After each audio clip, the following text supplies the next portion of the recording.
ரப்பு சுப்ஹானஹு வ தஆலா நமக்கு அளித்திருக்கக்கூடிய இந்த ஆயுள் வாழ்க்கை என்பது வாழ்வதை உரிமை என்று உலகத்தார் சொல்வார்கள்.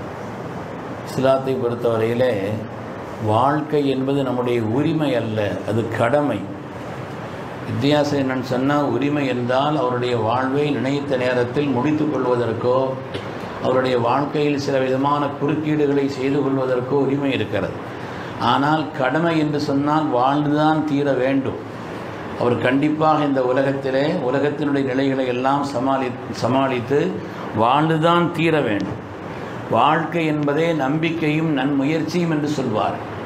அதனால தான் வாழ்க்கையில் ஏதாவது சின்ன சின்ன பிரச்சனைகளின் காரணத்தினால், கடன்களின் காரணத்தினால், உடல் மன நல பிரச்சனைகளின் காரணத்தினால், அதே போல் நம்முடைய நஷ்டமான பல நாம் நினைத்த காரியங்கள் பலது நடக்காத காரணத்தினாலே சோர்ந்து விடவோ அதற்கான நன்முயற்சிகளை கைவிடவோ கூடாது என்று மார்க்கம் சொல்கிறது. அதனால் சோர்ந்து விடக்கூடாது, நன்முயற்சிகளை கைவிடக்கூடாது. இஸ்லாம் அதை அழுத்தமாக, அதனால தான் இஸ்லாத்தை பொறுத்தவரையிலே தற்கொலை என்பது தடை. தற்கொலை என்பதை மார்க்கம் தடை செய்திருக்கிறது. உலகத்தில் அது இரக்கமாக கூட கருதக்கூடாது, அதை அனுதாபமாக கூட கருதக்கூடாது என்று மார்க்கம் சொல்கிறது. அதனால்தான் அது ஸல்லல்லாஹு அவங்க யார் தற்கொலை செய்து கொண்டார்களோ அவர்களுக்கு அனல்லா உசல்லி, நான் தொழுக வைக்க மாட்டேன், நீங்கள் தொழுதுங்கன்னு சொன்னான். நீங்கள் தொழுக வைத்துக் கொள்ளுங்கள். அவர் அனுதாபப்படக்கூடிய விஷயம் கூட அல்ல, அது வேதனைப்படக்கூடிய விஷயம். அதனால் தற்கொலை பண்ணுறவங்களுக்கு தொழுக கூடாதுன்னு சட்டம்லாம் இல்லை, அதையும் நம்ம விளங்கிக்கிறோம்.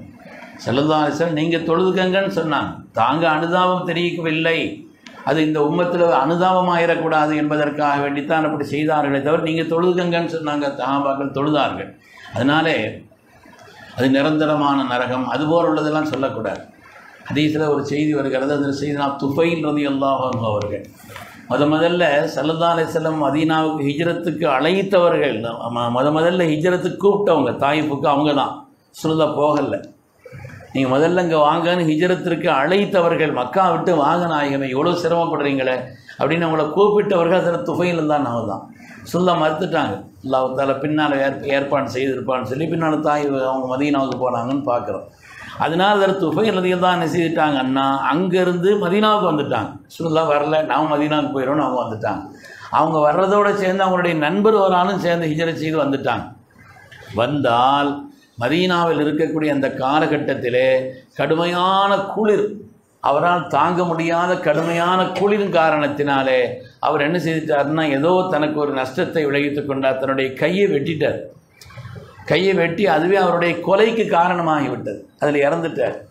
இறந்த பிறகு செய்தினா துஃபைல் ரலியல்லாஹு தஆலா அன்ஹு ஃபரஆஹு ஃபீ மனாமிஹி, தன்னுடைய கனவுல அவரை பார்த்தாங்க. அவருடைய கனவுல பார்த்தா நீங்கள் எப்படி இருக்கிறீங்க, அல்லாஹ் உங்கள் விஷயத்தில் எப்படி நடந்துக்கிட்டான்னு கேட்டாங்க. உங்களுடைய விஷயத்தில் மா ஸனஅ பிக ரப்புக், உங்களுடைய விஷயத்தில் ரப்பு எப்படி நடந்து கொண்டான்னு கேட்டாங்க. சொன்னாங்க கஃபர் அலி பிஹிரதி இலா நபி ஸல்லல்லாஹு அலைஹி வஸல்லம், ஸல்லல்லாஹு அலைஹி வஸல்லமுக்கு நம்ம ஹிஜ்ரத் செய்து போகிற காரணத்தினால் அல்லாஹ் என்னை மன்னிச்சிட்டான், அல்லாஹ் என்னை மன்னித்து விட்டான். ஹிஜ்ரத்து போனோம் ஸல்லல்லாஹு அலைஹி வஸல்லமுடைய புனித பூமிக்குங்கிற காரணத்தினால் எல்லாம் மன்னிச்சிட்டான். ஆனால் அவர் கையில் ஒரு துணியை போட்டு மூடி இருக்குது. துஃபைல் தான் கேட்டாங்களாம், இது என்னன்னு கேட்டாங்களாம். இது என்னுடைய கைக்கு நான் ஏற்படுத்தி கொண்ட அந்த நஷ்டம், அதன் விளைவாக தற்கொலை, அதனால் எனக்கு கொடுக்கப்பட்ட சோதனை. எவ்வளோ உயர்வு எனக்கு ஏற்பட்டாலும் கூட எனக்கு இந்த குறை அங்கே இருந்துக்கிட்டே இருக்குதுன்னு சொன்னாங்க. இந்த கனவு ஸல்லல்லாஹு அலைஹி வஸல்லம் தரிசினா துஃபைல் ரலியல்லாஹு தஆலா சொன்னாங்க. ஸல்லல்லாஹு அலைஹி வஸல்லம் சொன்னாங்களாம், அல்லாஹும்ம ஃபிர் வலி யதை, யா அல்லாஹ் அவருடைய கை விஷயத்திலேயும் நீ அவரை மன்னிச்சிருக்கிறப்பே அப்படின்னு சொல்லி துவா செய்தாங்க என்று பார்க்கிறோம். உண்மையானவர்களே, வாழ்க்கையிலே சோர்ந்து போய்விடவோ ஏற்றத்தாழ்வுகள் என்பதை கொண்டது தான் வாழ்க்கை. அதனால் சோர்ந்து போய் விடக்கூடாது. ஒவ்வொரு ஆட்களுக்கும் ஒரு பிரச்சனை இருக்கும். பிரச்சனை இல்லாத மனிதன் யார் இருக்கிறார்? சிரிச்சுக்கிட்டே இருக்கிறாங்கிற காரணத்தினால, அவங்க ஒன்றும் சொல்லலைங்கிற காரணத்தினால பிரச்சனை இல்லாமல் எல்லாம் இருக்குது. சில பிரச்சனையினுடைய அளவு வேண்டுமானால் கூடுதல் குறைவாக இருக்குமே, அல்லாது பிரச்சனையே இல்லாத மனிதர் என்று துன்யால யாரையும் அல்லாஹ் வைக்கல. ஆனால் அந்த நேரத்திலும் கூட நல்ல முயற்சிகளை செய்து அதற்காக ரப்பிடத்தில் துஆ செய்து நம்மை சீராக்கி கொள்ள வேண்டுமே தவிர நாம் அதனால் சோர்ந்து போகவோ வாழ்க்கையை அழித்து கொள்ளவோ அப்படிப்பட்ட ஒரு நிலையில் ஈடுபட்டு விடக்கூடாது என்று மார்க்கம் சொல்கிறது. அருமையானவர்களே, வாழ்க்கையில் பிரச்சனைகள் வர்ற நேரத்தில் யார் அதற்காக நன்முயற்சி செய்கிறார்களோ நிச்சயமாக வெற்றி பெறுவார்கள். லைஸல் இன்சானி இல்லா மா ஸஅ வ அன்ன ஸஅயஹு ஸௌஃப யுரா, முயற்சிப்பவன் பெற்றுக்கொள்வான். அல்லாஹ் குர்ஆனில் சொல்கிறான். ஹவுலா ரலியல்லாஹு தஆலா அன்ஹுங்கிற சஹாபிய பெண்மணி, அவங்களுடைய கணவருக்கும் அவங்களுக்கு மத்தியில் ஒரு சின்ன மனத்தகராறு ஏற்பட்டு அந்த காலகட்டத்தில் லிஹார் என்று சொன்னால் அந்திக லஹரி உம்மி என்று சொன்னால் தலாக் மாதிரி. அதனால் அந்திக லஹரி உம்மி அப்படின்னு சொல்லிட்டார். அதாவது கிட்டத்தட்ட தலாக்கு சொல்லிட்டார். சொன்னால் அதில் ஹவுலா ரலியல்லாஹு தஆலா நிறைய பிள்ளைங்க, நிறைய மக்கள். ஆனால் அதே நேரத்தில் வறுமை. இந்த பிள்ளைகள்லாம் என்ன செய்கிறது? அவங்க சொன்னாங்க, இன் லமம் துகும் இலைய லாஹு ஒயின் லமம் துகு இலைய ஜாஹு. பிள்ளைகளை கூட என் பொறுப்பில் வச்சுருந்தா பிள்ளைங்க மௌத்தா போயிடுவாங்க பட்டி கிடந்து. அவர் பொறுப்பில் கிடந்தா விட்டு விட்டால் அவருக்கு ஒழுங்காக பிள்ளைகளை வளர்க்க தெரியாது, பிள்ளைகள்லாம் கெட்டு போயிடுவாங்க. என்ன செய்கிறதுன்னு நேராக ரசூலுல்லாஹ்ட்ட வந்தாங்க. வந்து சொன்னாங்க, நாயகமே இப்படி ஒரு நிலை. அதனால் எல்லாத்தையும் முறையிட்டாங்க. அல்லாஹு தஆலா அந்த முறையீட்டை குர்ஆனில் பாராட்டுகிறான். கத் சமி அல்லாஹ் கௌலல்லதி துஜாதிலுக ஃபீ ஸௌஜிஹா. தன்னுடைய கணவரின் விஷயத்தில் நாயகமே உங்களிடத்தில் முறையிட்ட அந்த பெண்மணியின் சத்தத்தை அல்லாஹ் கேட்டான். குர்ஆன் ஆயத்து இறங்குச்சு. 28வது சூரனுடைய தொடக்கமே அதுதான்.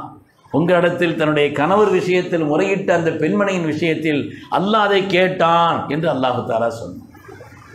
எதுக்கு அந்த விஷயத்தை சொன்னது மாத்திரமல்ல, ஹவுலாரதில் தான் நல்ல முயற்சி பண்ணார்கள். அந்த முயற்சிக்கு அதற்கான விடிவு என்ன, அதற்கு அடுத்த வழி என்ன என்று தேடினார்கள்.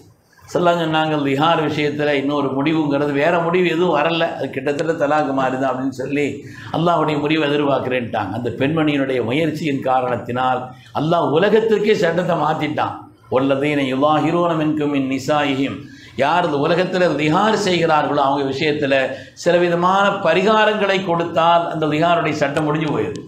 தலாக் என்பது இருக்காதுன்னு அல்லாஹ் தஆலா அதற்கான பரிகாரத்தையும் சொன்னான்.